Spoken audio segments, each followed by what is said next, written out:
Hello à tous, ici Skull Shadow, et aujourd'hui on va se faire des nœuds au cerveau, je vous préviens. Quand le colonel disait que Pandora c'était à peu près l'enfer, il n'avait pas tout à fait tort. Bon, vous l'aurez compris, aujourd'hui on va parler d'Avatar 2. Et évidemment, tout le monde a déjà entendu parler ou essayé de résoudre lui-même le fameux mystère des origines des pouvoirs de Kiri. Il était donc tout à fait normal que je m'y penche à mon tour. Malheureusement, le film fait exprès de maintenir beaucoup de zones d'ombre, ce qui rend cette théorie très difficilement résolvable. Donc, nous voilà partis pour tenter de savoir qui était le vrai père de Kiri, et accessoirement savoir d'où proviennent ses pouvoirs. Soit dit en passant, comme lors de chacune de mes vidéos, s'il y a des théories que vous aimeriez me voir aborder, quelle que soit l'œuvre ou la saga, faites-m'en part, ça m'intéresse beaucoup. Donc, petit rappel, Kiri est la fille de Grace, mais provenant du corps de son avatar, et elle semble partager un lien assez énorme avec Eywa, allant jusqu'à contrôler n'importe quelle créature, et ayant possédé un Ikran d'un seul regard dès son plus jeune âge. Donc, avant toute chose, je dois vous faire part d'une théorie très populaire, que vous avez peut-être même déjà entendue vous-même. D'aucuns théoriseraient qu'Eywa aurait créé littéralement Kiri avec l'esprit ou l'énergie de Grace durant son transfert spirituel alors qu'elle était mourante. Et ainsi, Eywa en aurait profité pour fournir à Kiri certains pouvoirs sur la nature, probablement parce qu'elle projetterait d'en faire une sorte d'ambassadrice Na'vi humain, vu qu'elle est métisse, pour tenter plus tard d'instaurer une paix entre les deux espèces. Voilà, gardez bien cette théorie en tête, on risque d'en reparler souvent. Donc avant de passer à ma théorie, je dois vous dire que celle-ci fut assez compliquée à établir, sachant qu'il y avait énormément d'éléments qui créaient des paradoxes ou qui se complétaient eux-mêmes. Cependant, j'ai essayé d'être le plus objectif possible pour parvenir à une conclusion satisfaisante. Et ce faisant, pour que ce soit le plus clair possible pour vous, je vais devoir clarifier et prouver certains points les uns après les autres pour que cette logique soit pas trop foireuse. Ceci étant dit, on peut commencer. Premier élément important, le lien entre Grace et Kiri. Outre le fait que les deux soient de la même famille, il y a obviously un autre lien entre les deux que le film essaie de nous inculquer. Bien sûr, les deux ont les mêmes centres d'intérêt et partagent également quelques mêmes traits de caractère, aimant beaucoup la découverte, la nature, la botanique. Bien sûr, Kiri ressemble peut-être sur ces points à Grace uniquement parce que c'est sa fille. Mais là où le film m'intrigue davantage, c'est lorsque Sigourney Weaver elle-même décide d'interpréter Kiri. Ils auraient pu prendre n'importe quelle autre actrice, dont l'âge se rapprocherait davantage de celui du personnage, mais non, ils ont décidé de reprendre l'interprète de Grace, alors que celle-ci avait besoin d'une cascadeuse pour effectuer certaines activités physiques à sa place. Mais ça ne s'arrête pas là, en VO et en japonais, Kiri est également connu pour avoir une voix trop mature pour son âge. Bizarre qu'il n'ait pas gardé cet élément dans toutes les langues, mais bon tant pis. Donc, je vais partir du principe que Grace et Kiri partagent un lien bien plus fort qu'un rapport mère-fille. Ça se rapproche pas mal de la théorie populaire. Du calme, on n'a pas encore fini. Avant d'aborder le second point, il y a un élément très important que vous devez absolument connaître. Peut-être l'ignorez-vous, mais sur la planète fluorescente, lorsqu'un Na'vi meurt, son esprit, qui se trouve dans Eywa, donc Eywa devient également l'au-delà, sachant qu'Eywa est également la nature, donc chez eux la nature c'est l'au-delà, c'est bizarre, ne garde de souvenirs de leur vie que ce qu'ils avaient jusqu'à leur dernière connexion à un arbre des voies. Cela signifie qu'en gros, lorsqu'un Na'vi se connecte à un arbre des voies, il effectue une sorte de sauvegarde de sa mémoire dans Eywa, dans la nature. C'est peut-être comme ça qu'on sauvegardera dans le jeu, non? Ceci me paraissant assez étrange, je me suis demandé si les esprits que les Na'vi pouvaient consulter par l'intermédiaire de l'arbre des âmes, ou des voix, ça fait beaucoup d'arbres, étaient les vrais esprits ou juste des copies. Cependant, comme les Na'vi ne peuvent parler aux esprits que lorsque ces derniers sont morts, il s'agit donc bel et bien des vrais esprits. Sinon, les Na'vi pourraient leur parler même alors que ces esprits sont vivants, si vous voyez ce que je veux dire. Le plus important dans tout ça est de savoir que souvenir et esprit sont apparemment deux choses différentes. Si le Na'vi n'effectue pas de sauvegarde de ses souvenirs au préalable, l'esprit lui-même ne se souviendrait de rien une fois dans l'au-delà. C'est très bizarre quand on y réfléchit quand même. Maintenant, le second point. Souvenez-vous de ce qui a été dit dans la théorie populaire, comme quoi Kiri aurait été entièrement créé grâce à l'esprit ou l'énergie de Grace. Soyons d'accord sur un point, c'est tout à fait impossible. Car si l'esprit entier de Grace était en Kiri, alors Kiri ne pourrait pas aller rendre visite à Grace par l'intermédiaire du corail des âmes. Cependant, on sait qu'un lien très fort existe toujours entre Kiri et Grace. Donc, le second point est le suivant. Je pense que Kiri est dépositaire d'un fragment de l'esprit de Grace. Je pense qu'en fait, durant le rituel du transfert spirituel, une partie de l'esprit de Grace a réussi à revenir depuis Eywa et se serait fait une place dans l'avatar de Grace. D'autant que si tout l'esprit de Grace composait l'esprit de Kiri, alors Kiri n'existerait pas en fait, elle n'aurait pas d'esprit à elle. Kiri serait Grace. Vous y avez pensé à ça? Alors certes, ça expliquerait pourquoi elle n'aura pas de souvenirs, puisque tous ses esprits sont en Eywa. Cependant, l'esprit de Kiri/Grace aurait dû retrouver ses souvenirs en se connectant à un arbre des voix, logiquement parlant, plutôt que de se parler à elle-même comme si c'était une deuxième personne. Cependant, d'après certaines personnes, puisque les Na'vi disent que toute énergie est seulement prêtée et qu'un jour il faut la rendre, Kiri aurait pu être créé avec l'énergie de Grace. Donc non seulement cela voudrait dire que souvenir, esprit et énergie seraient 3 unités différentes, mais en plus si tel était le cas, alors le lien entre Kiri et Grace serait extrêmement ténu, voire inexistant. Bah oui, l'esprit complet et tous les souvenirs de Grace seraient en Eywa, donc Kiri ne serait dépositaire que d'énergie. Si l'énergie est séparée du reste, il ne s'agit plus que d'énergie. Je veux bien que ce soit l'énergie de Grace, mais tout ce qui faisait Grace est en Eywa, et je doute que cela soit une raison suffisante pour que Sigourney Weaver joue elle-même Kiri. Donc, si Kiri possède une partie de l'esprit de Grace, alors celle-ci doit posséder son véritable esprit. Et justement, cela me permet de faire une excellente transition pour le 3e point. Grace attendait un véritable enfant.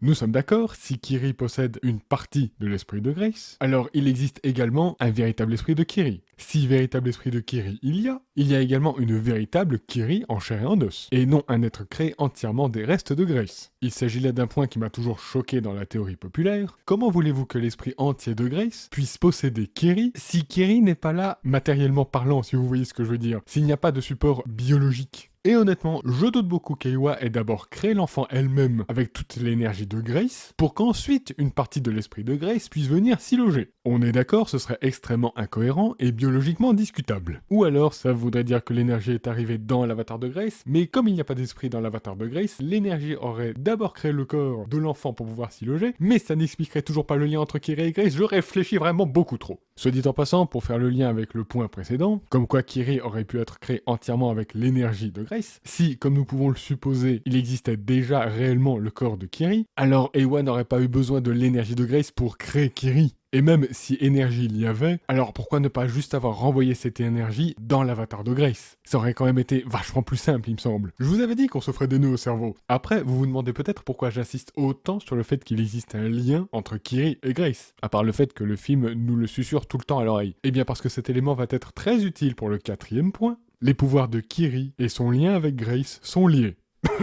En effet, c'est un point qui m'a toujours dérangé dans la théorie populaire. Parce que si Kiri a des pouvoirs uniquement parce que Eywa a décidé de lui en faire don, alors il n'y a aucun lien nécessaire avec Grace. Or, j'ai toujours pensé que tout ceci faisait beaucoup pour un seul personnage. Sérieusement, il serait étrange que Kiri soit créé entièrement à partir d'une personne, et qu'en plus, comme ça, gratos, Eywa décide de lui offrir des pouvoirs. Dans ce cas, pourquoi ne pas avoir fait ça avec n'importe qui d'autre? Ce serait sinon un bien trop gros hasard. Surtout lorsqu'on sait que sa mère a justement quelque chose à voir avec Eywa, que celle-ci est la première humaine à être dans Eywa, et justement la seule qui a essayé d'en revenir et qui soi-disant aurait échoué. Non, parce que Jake ça compte pas, lui il a réussi à en revenir. Kiri est en lien constant avec Eywa parce qu'elle est liée à sa mère, qui elle est en Eywa, grâce au fragment dont elle est la dépositaire. Mais du coup, si Kiri existait déjà matériellement parlant avant qu'il y eut le rituel, alors cela voudrait dire que Kiri a un vrai père. Cela nous amène au 5e point.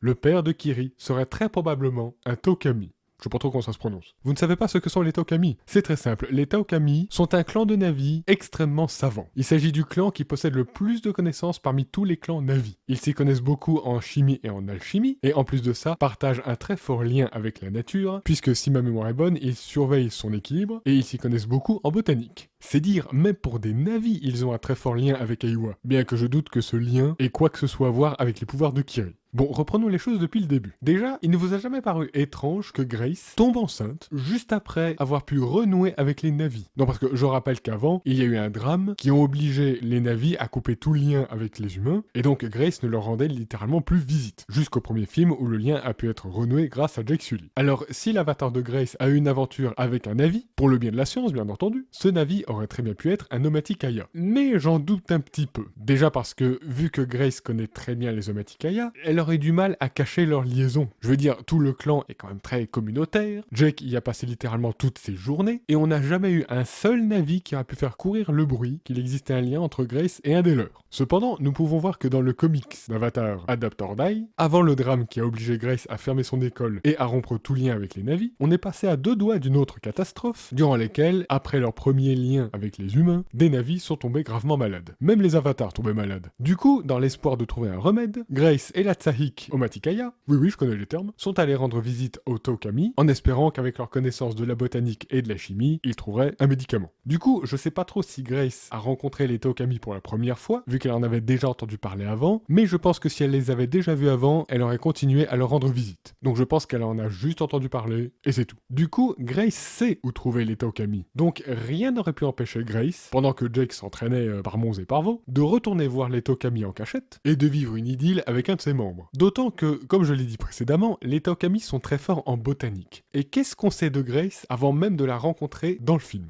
Qu'elle s'y connaît énormément en botanique pandorienne, Norm la qualifie même de puits de science, et qu'elle a écrit plusieurs bouquins sur le sujet. Alors je sais, Grace a passé plusieurs années sur Pandora. Mais de là à être un puits de science sur littéralement toute une flore extraterrestre, alors qu'on connaît même pas tout de la flore terrienne, vu la complexité du fonctionnement biologique des plantes sur Pandora, je penserais plutôt que Grace serait retournée rendre visite aux Tokami, et aurait profité de leur connaissance, peut-être même que ce serait son potentiel petit ami qui lui aurait tout appris. Petit aparté, j'aimerais également parler du collier de Grace. Ce collier que Kiri elle-même porte à présent. Je me suis demandé s'il ne pouvait pas s'agir d'un cadeau Tokami, pourquoi pas. Et pour cela, j'ai essayé de voir dans les comics si Grace portait ce collier avant de connaître ce clan. Et c'est très compliqué à dire. Grace est très souvent représentée sans son collier dans ses bouquins, alors qu'elle le porte toujours durant le film, mais il y a des cas sur lesquels elle le porte également. Cependant, je ne sais qu'en penser lorsque, sur la même page, Grace le porte puis ne le porte plus. Du coup, on ne sait plus si les dessinateurs ont oublié de le dessiner ou si le fait qu'elle le porte est justement une négligence. Si jamais il s'agit d'un cadeau Tokami, est-ce que les dessinateurs étaient au courant que Grace n'était pas censée le porter à ce moment-là? Peut-être que Disney a envie de maintenir ce mystère au point de ne laisser aucun indice. Bref, tout ça pour dire que finalement, le fait que Grace le porte ou ne le porte pas n'indique pas grand-chose vu que tout ceci est très incertain. Cependant, je vous avais parlé de zones d'ombre maintenues par le film et cela me dérange beaucoup. Je pense notamment à la rencontre entre Kiri et Grace, dont il est impossible de savoir si c'est la première fois qu'elle se voit ou non.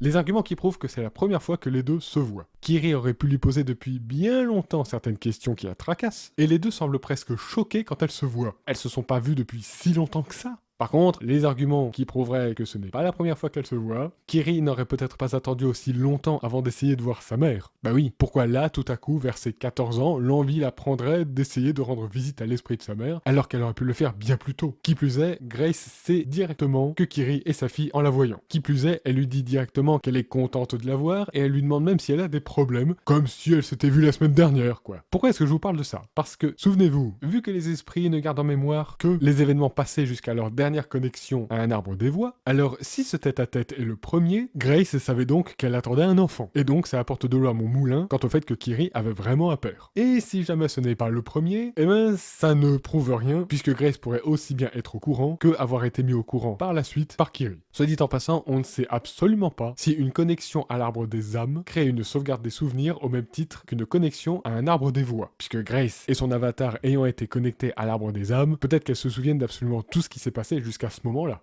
Le second point le plus difficile à expliquer est évidemment ce que j'appelle le bug, l'interruption du tête-à-tête entre Grace et Kiri. D'après la théorie populaire, ceci serait dû au fait qu'Eiwa ne voulait pas que Kiri sache que son père serait Eiwa. C'est bizarre à dire. Soi-disant parce qu'elle ne serait peut-être pas prête à l'entendre ou je ne sais trop quoi. Et honnêtement, j'ai beaucoup de mal avec cette hypothèse. Déjà, pourquoi Kiri ne serait-elle pas prête à entendre la vérité? Il faut lui dire à sa majorité, c'est ça? Ensuite, ça voudrait dire que Eiwa aurait littéralement des plans pour elle. Je veux dire, c'est une déesse de la nature, j'ai beaucoup de mal avec ce principe. Troisièmement, Eiwa couperait la liaison au risque de tuer sa fille. C'est hard quand même, Eiwa aurait su ce qui serait arrivé à sa fille, et il a quand même fallu une chamane pour la réveiller. Quatrièmement, pourquoi cette coupure propose une crise d'épilepsie chez Kiri? Ça, c'est un des points avec lequel j'ai le plus de problèmes. Qu'un souvenir soit coupé, d'accord, mais de là à faire une crise? Si je devais me risquer à expliquer ce fameux bug, j'en reviens au fragment d'esprit. Si Kiri est dépositaire d'une partie de l'esprit de Grace, alors aller lui rendre visite, visualiser ses souvenirs et maintenir un dialogue entre elles pourrait poser certains problèmes, mais après, j'avoue que j'ai pas plus de raison que ça.